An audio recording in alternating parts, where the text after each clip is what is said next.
Good evening. We start tonight's programme with a special look at homelessness in the West Midlands. Today, mourners gathered at Birmingham Crematorium to say goodbye to Kane Walker, a homeless man who died near the Bullring shopping centre last month.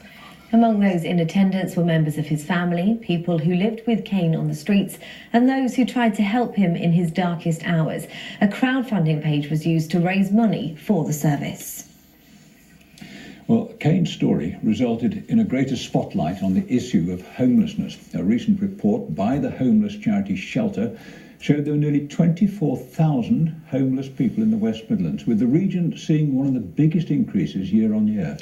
Most of those 24,000 were in temporary accommodation, but almost 300 were sleeping rough. In this special report, Matt Till spent Saturday night with an outreach group in Birmingham, speaking to people about life sleeping on the streets. Loaded up with food, clothing and basic medical supplies, this multi-faith outreach group are looking for homeless people who need help. This is one of the main thoroughfares, basically, where we see quite a lot of the homeless.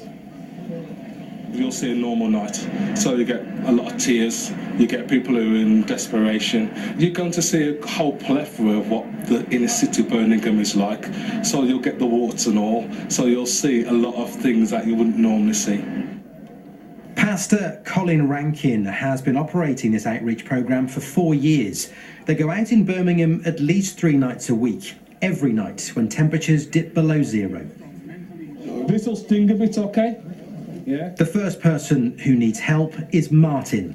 He's been on the streets for over a year. He says earlier tonight he was beaten up and robbed by people he thought were his friends. Come on here. Come on. Come on. Come on, brother. Come on. Come on. It's okay. Oh, it's okay. I'm going to give you my jacket, okay? Because we run out of jackets, okay? No, it's needed, yeah? You've got to understand that people love you, okay? Yeah? What clothes do you need? Need any socks or anything? Clean trousers. Clean trousers, okay. I've got some leggings in here for you, actually. Everyone has different problems, but we all need support and we all need help. And we're not getting that support on the streets.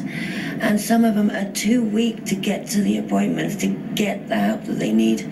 I've been on road for a long time and it is very cold, painfully cold.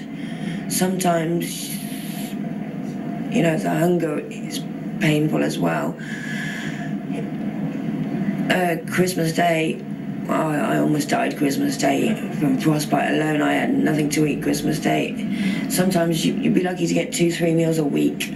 Christmas Day, I was sleeping in a soaking wet blanket, in soaking wet clothes, walking around the streets with no shoes on my feet.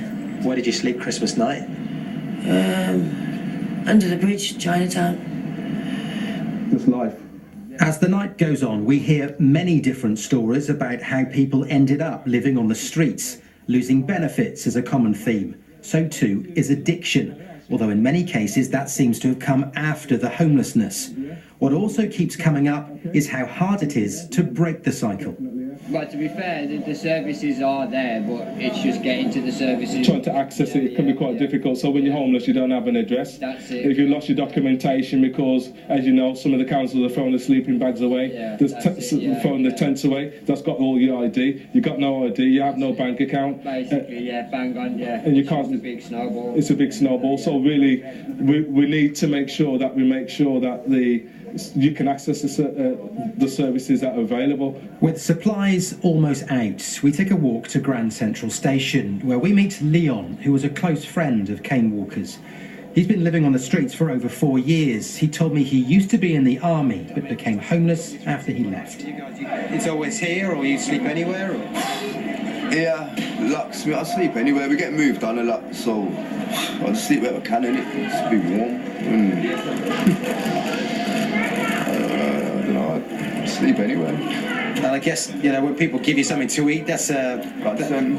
Yeah, godsend. Without these kind of people, what happens?